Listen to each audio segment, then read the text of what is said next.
Đấy, anh em chú ý khi mà mình không sử dụng nữa thì anh em xịt P7 xịt cái lọ dầu PR7 vào cho mình nhá, hoặc anh em mua nhớt anh em xịt vào nhá, để bảo quản cái lưỡi của nó anh em nhá. Đấy, thì xịt vào cho mình chạy cho nó,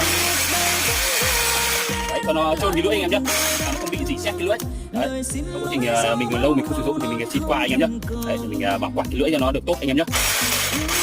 Anh em chú ý khi mà không cắt nữa thì anh em nhớ lắp cái máng ốp vào, đánh cho con nghịch và tháo pin ra anh em nhé, đánh cho con nghịch nó làm hỏng cái lưỡi cắt của mình, hoặc là nó gây ra đứt tay anh em nhé. Cảm ơn anh em đã xem video của mình nhé.